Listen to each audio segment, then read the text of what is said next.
Hello everyone, welcome to top trending GK. आज के इस वीडियो में 23 फरवरी को एनटीपीसी फर्स्ट शिफ्ट में पूछे गए मैथ्स के क्वेश्चन एनालिसिस करेंगे। सभी क्वेश्चन 100% रियल और ऑथेंटिक है। तो बढ़ते हैं अपने क्वेश्चंस की तरफ। अभी जो भी कैंडिडेट का एग्ज़ाम नहीं हुआ है या फिर अन्य किसी भी सेंट्रल गवर्नमेंट एग्जाम की तैयारी कर रहे हैं तो डेली एक मॉक टेस्ट आपको ज़रूर लगाना है आपकी कॉन्फिडेंस को बढ़ाने के लिए, ताकि एग्जाम में सवाल मिस ना हो और आप कम समय में ज़्यादा सवाल अटेम्प्ट कर पाओ।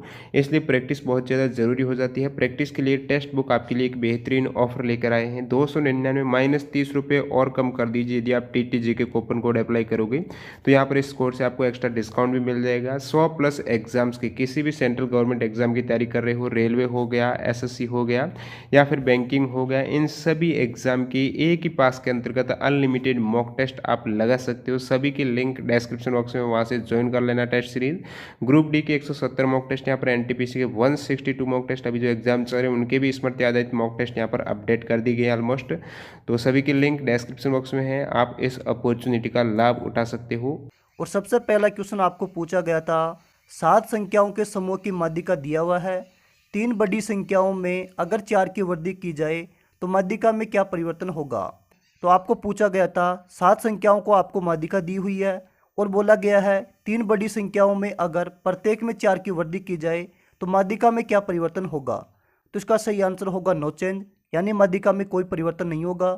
इसको अपन अब एग्जाम्पल से समझते हैं।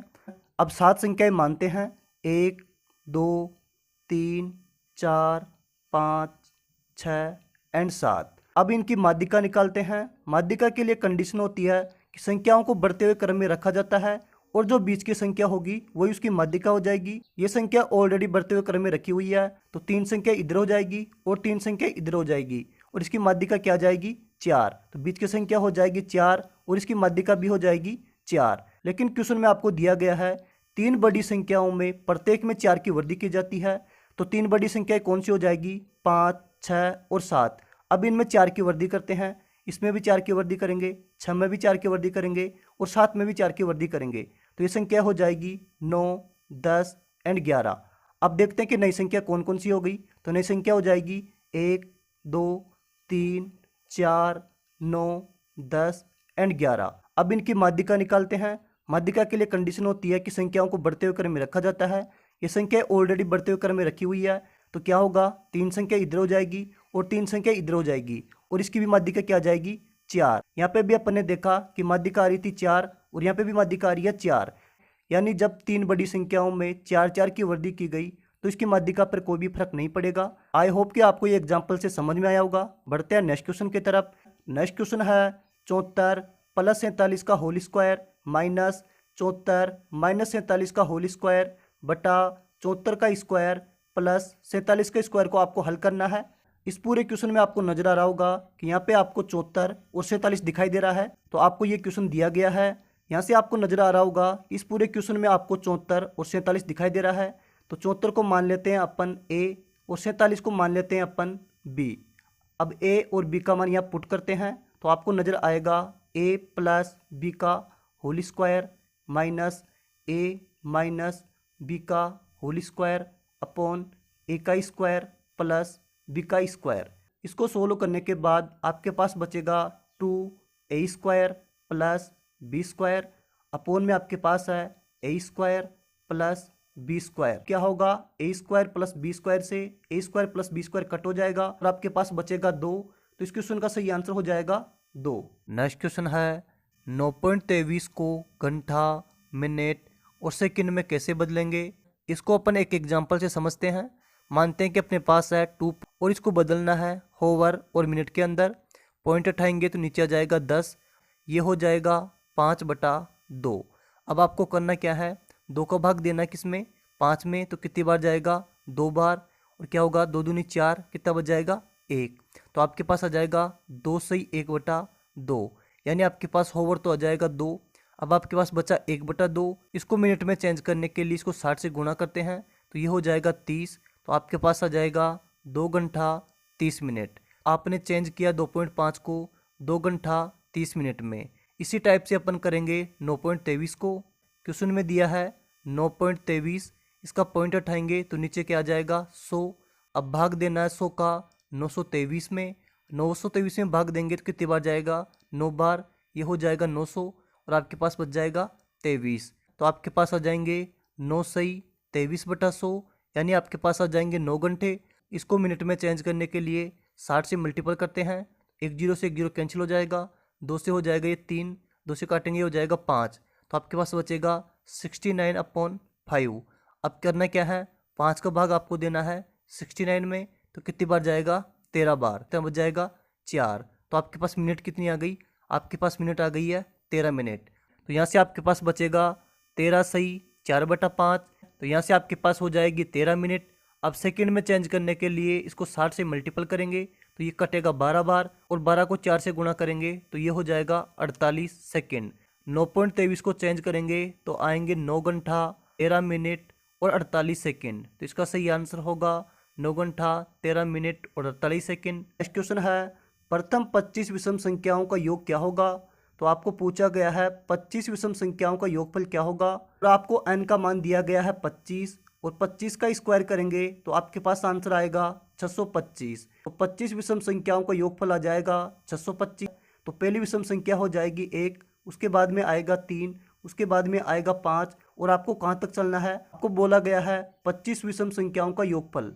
ध्यान रखना है, आप गलती मत कर देना, कहीं आप लास्ट संख्या 25 ले लो। आपको 25 तक नहीं बोला गया है, आपको बोला गया है 25 विषम संख्याओं का योगफल। तो यहाँ पे 25 नहीं आके क्या आएगा, 49, यानी 1 से लेके जब अपन 49 तक जाएंगे तो ये 25 विषम संख्या हो जाएगी। अभी इनका योग निकालना है, तो इसका योग क्या होगा, इनका योग हो जाएगा फर्स्ट संख्या प्लस लास्ट संख्या बटा 2 इंटू दी गई संख्या। अब इनका मान रखते हैं, तो आपके पास पहली संख्या है 1, आपके पास आखिरी संख्या है 49 बटा 2 इंटू आपको संख्या दी गई है 25। अब इसको सोल्व करते हैं तो आपके पास आएगा 50/2 इंटू 25। अब इसको कट करेंगे तो 2 से ये कट जाएगा 25 बार, और 25 को और 25 को मल्टीपल करेंगे तो आपके पास आंसर आएगा 625। आपको सीधे याद रखना है, जब भी आपको विषम संख्याओं का योगफल पूछे तो आपको सीधा आंसर करना है n स्क्वायर। जब n स्क्वायर कर दोगे तो आपके पास n विषम संख्याओं का योगफल आ जाएगा। a का 20% बराबर b का 18% है, तो आपको निकालना है b का कितना परसेंट a के 20% के बराबर होगा। आपको दिया गया है a का 20% बराबर है b का 18%। जब इसका परसेंट हटाएंगे तो नीचे आपके पास आ जाएगा 100, और इसका परसेंट हटाओगे तो भी आपके पास आएगा 100। तो 100 से 100 कैंसिल हो जाएगा, और आपके पास बचेगा 20a, और इधर आपके पास बचेगा 18b। अब इसको 2 से कट करेंगे तो ये हो जाएगा 10a, और इसे 2 से कट करेंगे तो ये हो जाएगा 9b। लेकिन आपको क्वेश्चन में दिया है b का कितना परसेंट a के 20% के बराबर है, तो अपन मान लेते हैं b का x%। यहाँ से आपको देखनी है b का x% a के 20% के बराबर है। अब यहाँ से अपन b का मान निकालते हैं, तो b का मान आपके पास आएगा 10a/9। अब b का मान यहाँ पे पुट कर देते हैं तो ये हो जाएगा 10a/9 इंटू x% बराबर a का 20%। अब क्या होगा, परसेंट से परसेंट कैंसिल हो जाएगा, और 0 से 0 कैंसिल हो जाएगा, और a से ab कैंसिल हो जाएगा, और आपके पास बचेगा x बराबर 2 इंटू 9, और आपके पास x का मान आ जाएगा 18%। तो इसका सही आंसर होगा 18%। नेक्स्ट क्वेश्चन है, एक बहुभुज के प्रत्येक आंतरिक कोण का मान 120 डिग्री है, तो बहुभुज के विकर्णों की संख्या बतानी है। सबसे पहले आपको पता होना चाहिए कि बहुभुज के प्रत्येक आंतरिक कोण का मान कैसे निकालते हैं। इसका फॉर्मूला होता है n-2 इंटू 180 बटा n। इसका मान आपको दिया है 120 डिग्री। अब इसको सोल्व करते हैं, 180 को इसको मल्टीपल करेंगे तो आपके पास आएगा 180n माइनस 360 बराबर, ये n इधर गुणा हो जाएगा और आपके पास आ जाएगा 120n। अब 120 को इधर लाएंगे तो ये माइनस का हो जाएगा, और 180 में से 120 जाएगा तो आपके पास बचेगा 60n, और 360 उधर जाएगा तो ये हो जाएगा प्लस का। अब इसको सोल्व करते हैं, 0 से 0 कैंसिल हो जाएगा, और आपके पास n का मान आ जाएगा 6। और बहुभुज के विकर्ण निकालने का फॉर्मूला होता है n-2/3। आपके पास n का मान है 6। अब इसको रखेंगे तो ये हो जाएगा 6, और 6 में से 2 जाएगा तो ये हो जाएगा 4/3। 3 से ये कटेगा 2 बार, 4 को और 2 को मल्टीपल करोगे तो आपके पास d का मान आ जाएगा 8, यानी विकर्णों की संख्या आ जाएगी 8। नेक्स्ट क्वेश्चन है, समबाहु त्रिभुज के अंतर्वर्त का क्षेत्रफल 462 सेमी स्क्वायर है। तो आपको बताना है कि त्रिभुज का परिमाप कितना होगा और इसका मान आपको दिया है 462 सेमी स्क्वायर। यहाँ से आपको पता होना चाहिए समबाहु त्रिभुज के अंतर्वर्त की त्रिज्या होती है a/2√3। ए यहाँ पे क्या है, ए हो जाएगी त्रिभुज की भुजा। आपको क्वेश्चन में दिया है वर्त का क्षेत्रफल है 462 सेमी स्क्वायर। वर्त का क्षेत्रफल होता है पाई आर स्क्वायर और इसका मान आपको दिया है 462। अब इसको सोल्व करते हैं। पाई का मान होता है 22/7 इंटू आर स्क्वायर बराबर 462। अब इसको 22 से डिवाइड करेंगे तो ये आपके पास आ जाएगा 21 और आर स्क्वायर का मान आपके पास हो जाएगा 7 इंटू 3 इंटू 7। 21 को मैंने लिख लिया 7 इंटू 3, तो आपके पास आर का मान आ जाएगा 7√3। अब इस आर का मान अपन यहाँ पे पुट करते हैं तो ये हो जाएगा 7√3 बराबर a/2√3। तो यहाँ से a का मान आ जाएगा 7√3 इंटू 2√3। तो a का मान आपके पास आ जाएगा 42। लेकिन आपको पूछा गया है त्रिभुज का परिमाप और त्रिभुज है यहाँ पे समबाहु, तो समबाहु त्रिभुज का परिमाप हो जाएगा 3a। यहाँ से अपन a का मान रख देंगे तो ये होगा 3 इंटू 42। तो यहाँ से त्रिभुज का परिमाप हो जाएगा 126। तो इसका सही आंसर होगा 126। नेक्स्ट क्वेश्चन है 2400 रुपये की वस्तु को 10% की हानि पर बेचा जाता है तो उसका विक्रय मूल्य आपको बताना है। आपको बोला गया है कि 10% की हानि पर बेचा जाता है। 10% का मतलब होता है 1/10। तो यहाँ से सीपी हो जाएगा 10। जो भी नीचे मान आएगा वो होगा सीपी और यहाँ पे हानि कितने की हो रही है, 1 की। अगर इसमें 1 की हानि होगी तो आपके पास एसपी कितना आ जाएगा, 9। लेकिन आपको क्वेश्चन में दिया है कि आपके पास क्रय मूल्य है 2400 रुपये, मतलब इस 10 का मान आपको दे रखा है 2400 रुपये। तो यहाँ से अपन देखेंगे कि ये इसके 240 गुना पर है, तो इसका भी अपन 240 गुना निकालेंगे तो आपके पास आंसर आ जाएगा। जब 9 को और 240 को मल्टीपल करेंगे तो आपके पास आंसर आएगा 2160। यही इसका विक्रय मूल्य हो जाएगा। नेक्स्ट क्वेश्चन पूछा गया था 42/45 में से क्या घटाए कि अनुपात 5:6 हो जाए। तो बोला गया है 42/45 में से क्या घटाए कि अनुपात 5:6 हो जाए। तो अपन मान लेते हैं कि अपन ने 42 में से भी x घटा दिया और 45 में से भी x घटा दिया, तो इसके बाद अनुपात आना चाहिए 5:6। अब इसको क्रॉस मल्टीपल करेंगे। जब 6 को मल्टीपल करेंगे तो ये हो जाएगा 252 माइनस 6x बराबर 5 को मल्टीपल करेंगे तो ये हो जाएगा 225 माइनस 5x। 6 को अपन इधर लेके जाएंगे और 225 को अपन इधर लेके आते हैं। जब 252 में से 225 जाएगा तो आपके पास आएगा 27। ये माइनस का 6x इधर जाएगा तो प्लस का हो जाएगा और आपके पास इधर बच जाएगा x। तो x का मान आ जाएगा 27 और अपन ने माना है कि 42 में से x कटाया गया है और 45 में से भी x कटाया गया है, तो इसका सही आंसर हो जाएगा 27। आप इसे ऐसे भी कर सकते हो। आपको बोला गया है 42 और 45 में से क्या घटाया जाए कि अनुपात 5:6 हो जाए। तो आपको करना क्या है, इन दोनों को आपको क्रॉस मल्टीपल करना है। तो ये आपके पास हो जाएगा 252 माइनस 225, तो भी आपके पास डायरेक्ट कितना आएगा, 27। इसका आंसर हो जाएगा 27। नेक्स्ट क्वेश्चन आपसे एक हल पूछा गया था जिसमें 0.63 के ऊपर बार है, 0.37 के ऊपर बार है और 0.87 के ऊपर बार है और इन सभी को जोड़ना है। ये आपको दिया गया था और इसको ऐड करना है। आपको पता है जिन संख्याओं के ऊपर बार होता है उसका मतलब ये होता है कि वो संख्या बार बार रिपीट हो रही है, यानी उस संख्या की बार बार पुनरावृत्ति हो रही है। इसको अपन लिख सकते हैं 0.63, इसको लिखेंगे 0.37, इसे अपन लिखेंगे 0.87 और 87। अब इन सबको अपन ऐड करते हैं। इसको ऐड करेंगे तो आपके पास आएगा 1.8887। तो इसको अपन लिख सकते हैं 1.88 के ऊपर बार।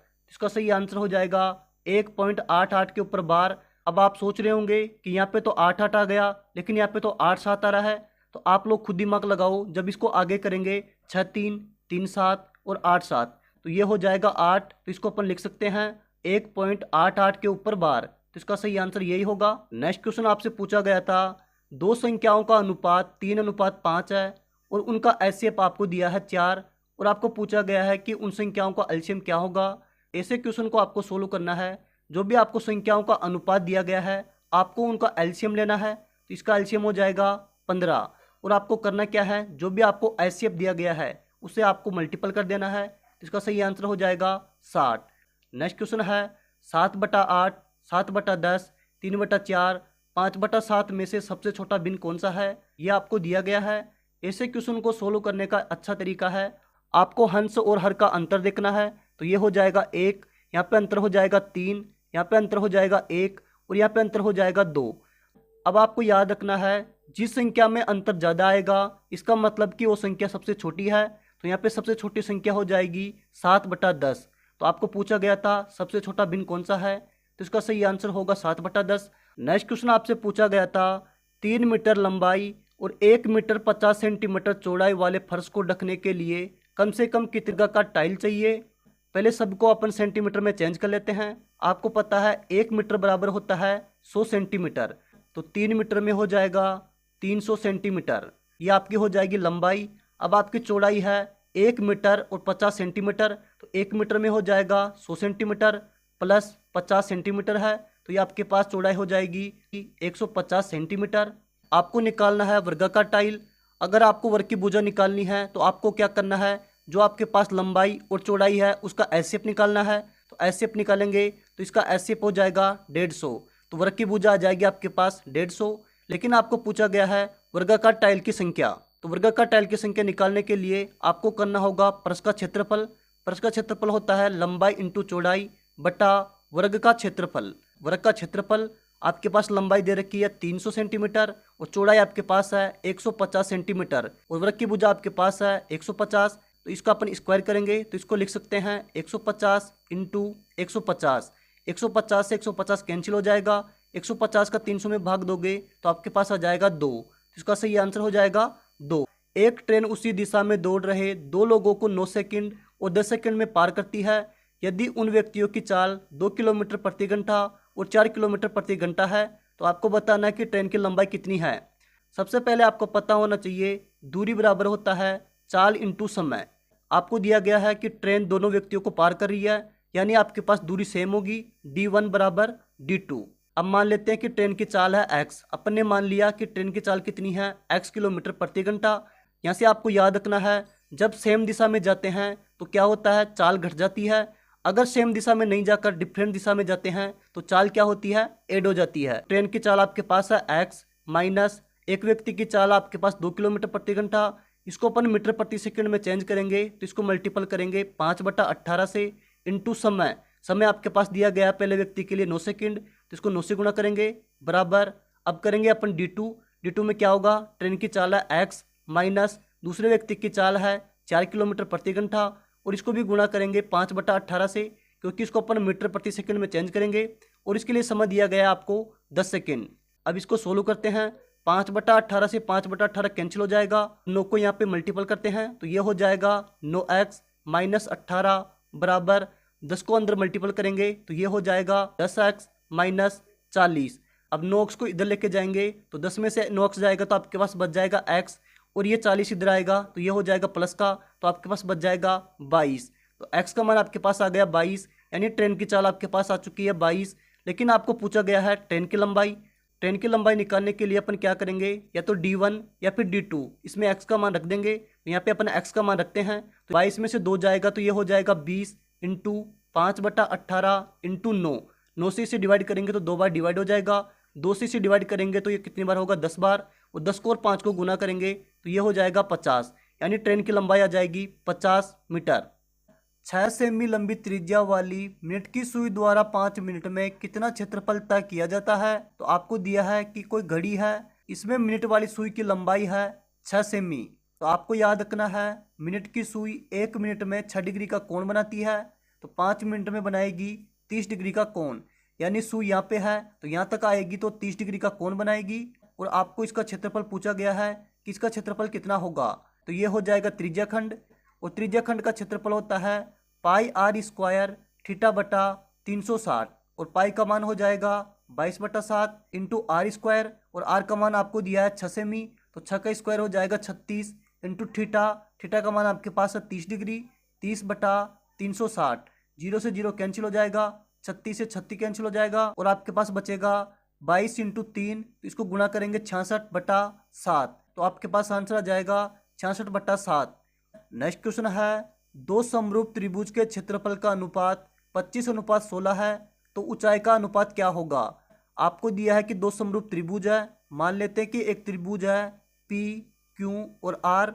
दूसरा अपन मान लेते हैं त्रिभुज है एक्स वाई और जेड, और आपको दिया है इसका क्षेत्रफल है 25 सेमी और इसका क्षेत्रफल है 16 सेमी, और ये दोनों क्या है, समरूप है। और आपको पूछा गया है इसकी ऊंचाई और इसकी ऊंचाई का अनुपात क्या होगा। इसकी ऊंचाई मान लेते हैं h1 और इसकी ऊंचाई मान लेते हैं h2। अब आपको याद रखना है जब भी दो त्रिभुज समरूप हो तो उनके क्षेत्रफल का अनुपात उनकी ऊंचाइयों के स्क्वायर के अनुपात के बराबर होता है। अब इसको सोल्व करेंगे तो ये हो जाएगा 25:16 और ये हो जाएगा h1 बटा h2 का होल स्क्वायर।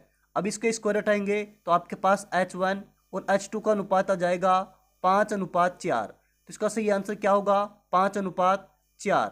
नेक्स्ट क्वेश्चन पूछा गया था 12,200 पर साधारण ब्याज की दर से 4 वर्ष में 2% की दर से प्राप्त मिश्र धन पर फिर समान दर से समान समय के लिए कितना ब्याज होगा। सबसे पहले आपको पता होना चाहिए साधारण ब्याज का फॉर्मूला होता है मूलधन इंटू दर इंटू समय बटा 100। इसमें मान रखते हैं तो ये हो जाएगा 12,200 इंटू 4 इंटू 2 बटा 100। 2 जीरो से 2 जीरो कैंसिल हो जाएगी। अब इसको मल्टीपल करोगे तो आपके पास आएगा 968। ये हो जाएगा 12,200 रुपये का ब्याज। लेकिन आपसे पूछा गया है मिश्र धन पर समान दर से समान समय के लिए ब्याज ज्ञात करना है, तो मिश्र धन निकालेंगे 12,200 प्लस 968। अब इसको ऐड करेंगे तो आपके पास आ जाएगा 13,168।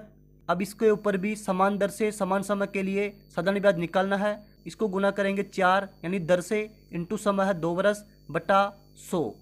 अब इसको सोल्व करोगे तो आपके पास आएगा 1053.44, यानी आपके पास ब्याज आ जाएगा 1053.44। यही इसका करेक्ट आंसर था। नेक्स्ट क्वेश्चन आपसे पूछा गया था √x + 10 बराबर √529 है, तो आपको बताना है कि x का मान क्या होगा।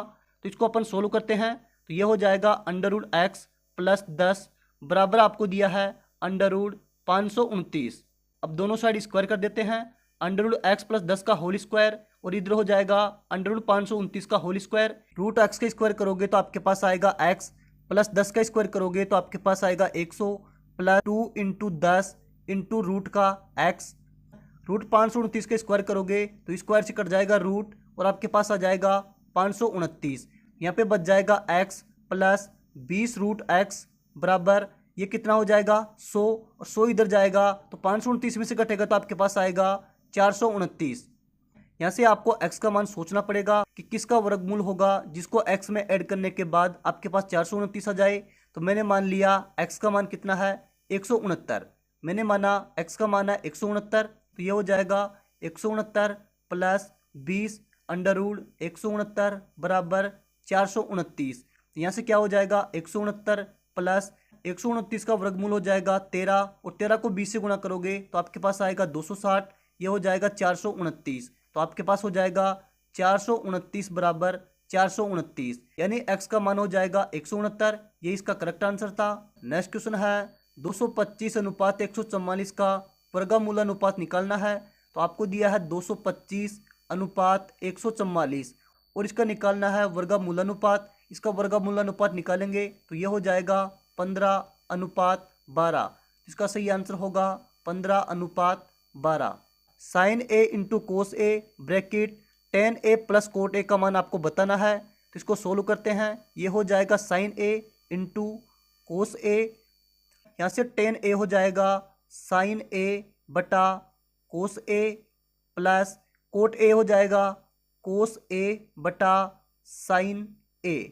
अब इसको आगे सोल्व करते हैं। ये आपके पास चल रहा है sin a इंटू कोस ए। अब यहाँ से अपन इसका एलसीएम लेते हैं तो इसका एलसीएम हो जाएगा कोस ए इंटू साइन ए।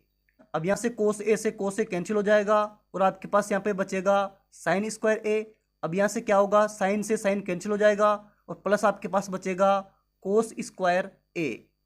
अब क्या होगा कोस ए इंटू साइन ए से साइन ए इंटू कोस ए कैंसिल हो जाएगा और आपके पास बचेगा साइन स्क्वायर ए प्लस कोस स्क्वायर ए, और इसका मान होता है 1। इसका करेक्ट आंसर हो जाएगा 1। नेक्स्ट क्वेश्चन आपको दिया गया था सेक a माइनस 10a बटा सेक a प्लस 10a बराबर 3/5 और आपको मान निकालना था साइन a का। ये क्वेश्चन आपको दिया गया है और आपको पूछा गया है साइन a का मान। इसको अपन सोल्व करेंगे योगांतर अनुपात से। योगांतर अनुपात क्या होता है, आपको दिया है a बटा b बराबर, अगर आपको अनुपात दिया है x अनुपात y, इसको क्या करेंगे, एक बार अपन b को इसमें ऐड कर देंगे और एक बार इसमें से b को अपन घटा देंगे। तो इधर भी अपन क्या करेंगे, x में एक बार y को ऐड कर देंगे और एक बार y को घटा देंगे। सेम चीज़ अपन इधर करेंगे, जब सेक a माइनस 10a में अपन ऐड करेंगे सेक a प्लस 10a, माइनस का 10a और प्लस का 10a कैंसिल हो जाएगा और आपके पास ऊपर बचेगा 2 सेक a। नीचे अपन करेंगे सेक a माइनस 10a में से अपन घटाएंगे सेक a प्लस 10a, तो सेक a तो प्लस का होगा और ये हो जाएगा माइनस का, तो ये कैंसिल हो जाएगा और आपके पास बचेगा माइनस का 2 10a। और इधर क्या होगा आपके पास, 3 प्लस 5 करोगे तो आपके पास 8 हो जाएगा और नीचे क्या करोगे, 3 में से 5 जाएगा तो कितना बचेगा, माइनस का 2। तो इधर क्या होगा, माइनस से माइनस कैंसिल हो जाएगा, 2 से 2 कैंसिल हो जाएगा। जब 8 को 2 से डिवाइड करेंगे तो ये हो जाएगा 4, तो आपके पास आ जाएगा सेक a बटा 10a बराबर 4 आ जाएगा। अब आपको पता है सेक a का मान क्या होता है, 1 अपॉन कोस a। 10a का मान रखेंगे तो 10a का मान होता है साइन a बटा कोस a, इसको गुणा करेंगे तो ये कितना हो जाएगा, कोस a बटा साइन a, और इधर कितना हो जाएगा 4, तो क्या होगा, कोस से कोस कैंसिल हो जाएगा और आपके पास साइन का मान आ जाएगा साइन a बराबर 1/4। तो इसका सही आंसर होगा 1/4। अब इसको अपन दूसरे तरीके से सोल्व करते हैं। आपको ये क्वेश्चन दिया गया था, अब इसको अपन क्रॉस मल्टीपल करते हैं। जब 5 से मल्टीपल करेंगे तो ये हो जाएगा 5 सेक a माइनस 5 10 a बराबर, इधर हो जाएगा 3 सेक a प्लस 3 10 a। अब 3 सेक a को अपन इधर लाएंगे तो ये हो जाएगा 2 सेक a बराबर 5 10 a को इधर लेके जाएंगे तो ये हो जाएगा 8 10 a। 2 से 1 को कैंसिल हो जाएगा 4 बार, तो आपके पास आ जाएगा सेक a बराबर 4 10 a। सेक का मान होता है 1 अपॉन कोस a बराबर 4 इंटू 10 का मान होता है साइन a बटा कोस a। कोस से कोस कैंसिल हो जाएगा और आपके पास साइन का मान आ जाएगा साइन बराबर 1/4। तो इसका सही आंसर हो जाएगा साइन बराबर 1/4। ए किसी कार्य का 1/5 भाग 12 दिन में करता है, बी उस कार्य का 20% भाग 10 दिन में करता है, सी उस कार्य का 1/6 भाग 8 दिन में करता है, जबकि डी उसी कार्य का 1/4 भाग 17 दिन में करता है। तो आपको बताना है कि सबसे पहले काम कौन करेगा। तो आपको दिया गया है ए 1/5 भाग काम करता है 12 दिन में, जबकि बी 20% भाग, 20% का मतलब हुआ 1/5 भाग काम करता है 10 दिन में, जबकि सी 1/6 काम करता है 8 दिन में और डी 1/4 काम करता है 17 दिन में। तो आपको दिया है ए 1/5 भाग काम करता है 12 दिन में, ए का अपन टोटल काम निकालेंगे तो ये हो जाएगा 60, बी का टोटल काम हो जाएगा 50, सी का काम हो जाएगा 48 और डी का काम हो जाएगा 68। तो आपको पूछा गया है कि सबसे पहले कार्य कौन करेगा, तो यहाँ पे आपको नजर आ रहा होगा सबसे पहले काम कर रहा है सी, क्योंकि सी 48 दिन में काम कर रहा है। नेक्स्ट क्वेश्चन है, यदि ए का 1/3 भाग, बी का 3/4 भाग और सी का 1/4 भाग बराबर है, तो आपको पूछा गया है ए बी सी का अनुपात क्या होगा। तो आपको दिया गया है ए का 1/3 भाग, बी का 3/4 भाग और आपको दिया है सी का 1/4 भाग बराबर है। पहले अपन इन दोनों को सोल्व करते हैं और यहाँ से अपन ए अनुपात बी का अनुपात निकालते हैं। तो ये कितना हो जाएगा, 3 इधर मल्टीपल होगा तो ये कितना हो जाएगा 9 और 1 को 4 से मल्टीपल करेंगे तो ये हो जाएगा 4। अब अपन इन दोनों को सोल्व करते हैं और बी का और सी का अनुपात निकालते हैं। तो 4 इधर मल्टीपल होगा तो 4 से 4 कैंसिल हो जाएगा और 3 नीचे आएगा तो ये हो जाएगा 1/3। लेकिन आपको पूछा गया है ए बी सी का अनुपात। अब अपन निकालते हैं ए बी सी का अनुपात। यहाँ से अपन ने ए बी का अनुपात निकाला 9:4, तो ये हो जाएगा 9:4। यहाँ से बी और सी का अनुपात है 1:3। यहाँ से अपन बी का मान इक्वल करते हैं तो अपन क्या करेंगे, इसको 4 से मल्टीपल कर देंगे, तो इसको भी 4 से मल्टीपल करना होगा और इधर आ जाएगा आपके पास ए बी और सी का अनुपात आ जाएगा 9:4:12। तो इसका सही आंसर होगा 9:4:12। ये इसका करेक्ट आंसर था। 2 पाइप ए और बी किसी टंकी को क्रमशः 12 घंटे और 15 घंटे में भर सकते हैं, तो दोनों साथ मिलकर कितने समय में भरेंगे। तो आपको दिया गया है ए नल भरता है 12 घंटे में, जबकि बी नल भरता है 15 घंटे में। इनका टोटल काम हो जाएगा 60। तो अपन निकालते हैं ए की एफिशिएंसी। ए की एफिशिएंसी हो जाएगी 5 और बी की हो जाएगी 4, तो दोनों की एफिशिएंसी हो जाएगी 9। अब देखते हैं कि दोनों कितने समय में भरेंगे, तो ये हो जाएगा 60/9। इसको सोल्व करते हैं तो आपके पास आएगा 6 से 2/3। अपने को निकालना है समय, तो इसको गुणा करेंगे 60 से, तो ये कटेगा आपके पास 20 बार और आपके पास आ जाएंगे 6 घंटे और 40 मिनट। तो दोनों नल साथ मिलकर भरेंगे तो ये भरेंगे 6 घंटे 40 मिनट में। नेक्स्ट क्वेश्चन आपसे पूछा गया था, पहली संख्या का 1/3, दूसरी संख्या के आधे का योग 8 है तथा पहली संख्या के 1/6 व दूसरी संख्या के 1/5 का योग 4 है, तो आपको बताना है कि बड़ी संख्या कौन सी है। क्वेश्चन एग्जाम में पूछा गया था और इसका आंसर आप लोगों को कमेंट करके बताना है। ये आप लोगों के लिए होमवर्क है। आई होप कि आपको ये वीडियो पसंद आया होगा। अगर आपको ये वीडियो पसंद आया तो वीडियो को लाइक करना, साथ आप लोग कमेंट करके बताना कि आपको सेशन कैसा लगा। Thank you watching this video. Have a nice day.